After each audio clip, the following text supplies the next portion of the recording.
Hi guys, welcome to today's video. I've just received the Fujifilm 110 f2 GFWR lens. That's a lot of words. I want to compare it to the 32-64 that I've already got, the f4 version, and we're going to go outside and shoot with this later on. Let's go.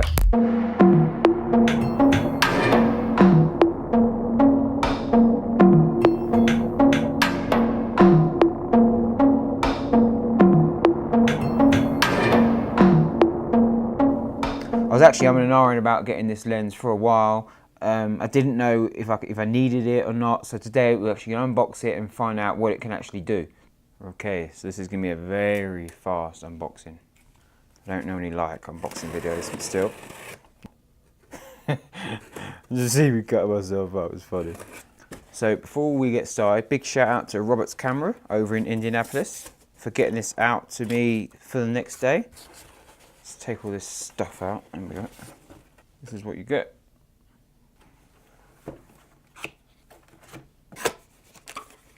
This is the lens bag. Listen. GF lens. Wow. That looks bigger than the 32-64 straight away. Hood is massive. And the lens itself. Wow. There it is. The 110 f2. Massive hood. Size of this hood.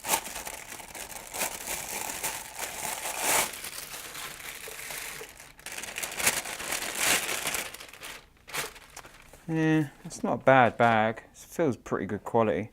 I think the best company that does bags is I like Canon's bags.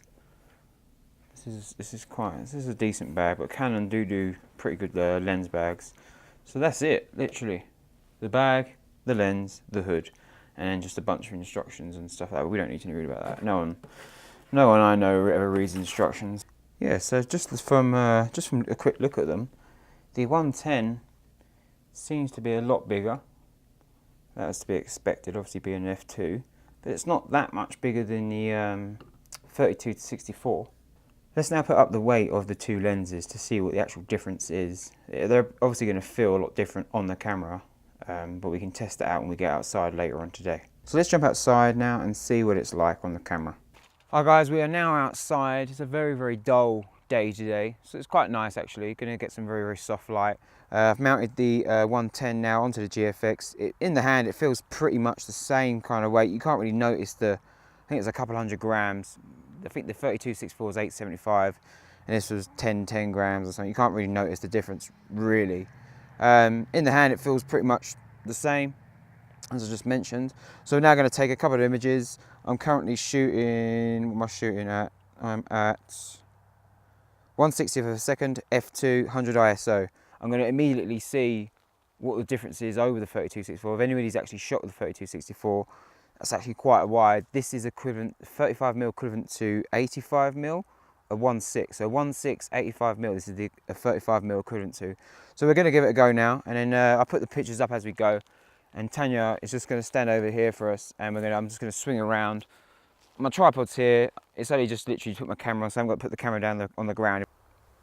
So let's take a couple of images. I've got facial recognition on, so it's locking onto Tanya's face. Let's put this one up. You guys can see that. I'm going to move around a little bit so we get different aspects of light. The sun's out, but it's just not happening today. 3, 2, 1. I'm shooting in what aspect ratio I'm in? I'm in 4.3 aspect ratio. So I'm going to swing around here. Hopefully you guys can see me. That is a big bird in the distance. Just offset your shoulders a little bit. Don't look. That's it. Don't look too square.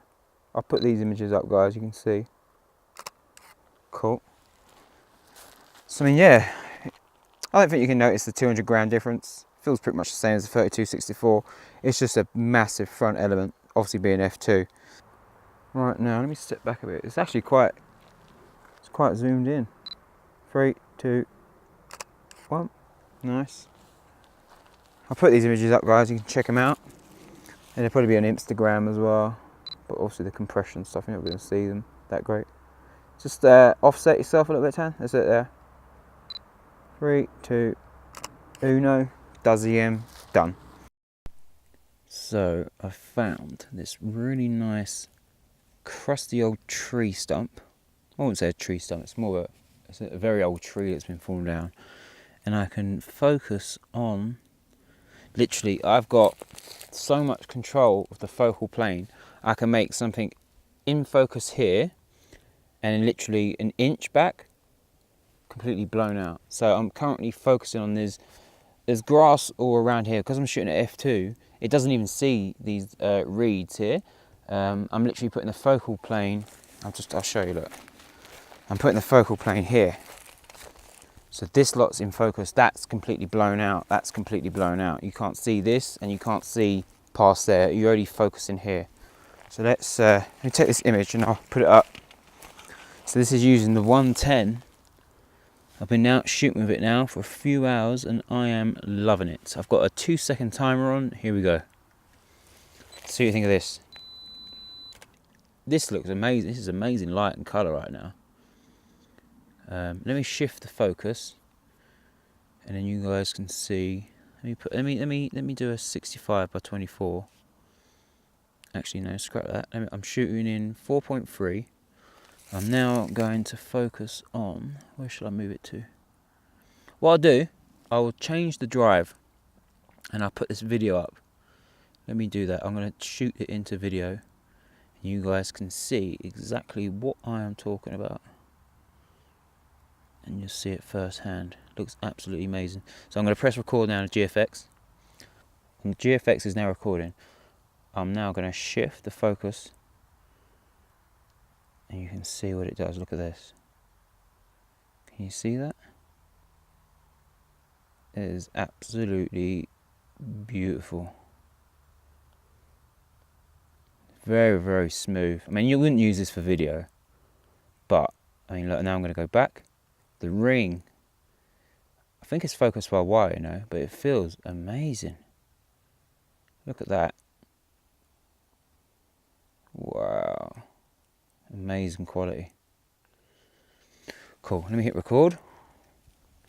So, that is it. I was umming and ahhing about, as I said before, getting the 110. Couldn't really justify it for the price, but been out of it all day today and it is absolutely amazing. It's well worth adding it to your kit. If you've got a GFX, you need to add it. I am also going to get the EVF tilt adapter. Ken's been going on about it for ages, telling me to get it. I did use it when at the pre-launch back in January or February. Couldn't really justify it again at 500 something pound, whatever it is, or dollars, whatever it is. But right now in this situation, this would be perfect because at the minute I need to be down here. Look, like I need to be here, which is awkward. It's not great, it's not ideal, but it's a little bit awkward. I could use the LCD, I could use the tilt on the LCD to bring it out, but it's not the same as seeing it with the eyepiece. So I will be adding that to my kit very, very soon. Let me just change the drive, let me get back out of video before I forget. I'll be using it in the studio mainly, and you could use it for out in the field like this. It does amazing things outside. With the bokeh being at f2, which is like equivalent to about a 1.6, 85mm, 35mm terms. So that's it for me today then, guys. I hope you enjoyed this unboxing, very, very quick unboxing video and quick look at the 110 f2. If you're umming and ahhing about if you're in two minds about getting the lens, yeah, I would highly recommend this lens. Absolutely amazing. I love being able to have that a little bit of a tighter crop now, because I was kind of missing that on the 32-64. Because I think only at 64 it's only 50 something mil. So just shooting Tanya, then I can clearly see the quality in the lens, how sharp it is, just from reference. I haven't even checked it out on the computer, but just from the back of the screen of the GFX, zooming in, you can just see edge to edge. It looks amazing. I'll have to check that out when I get back to a proper desktop, like a big 24-inch monitor, and check it out. But from the back of the screen, it looks amazing. So big massive shout out to all my new subscribers recently. I only started a channel this year, so to reach 1,000 subscribers is amazing. When we hit 1,000 subs, I will be running a competition of some sort, maybe some Amazon gift vouchers. So big shout out to all my new subscribers, and I'll catch you guys in the next one. Peace. It's so hard to be staring at me like that. Nice. Okay, go again.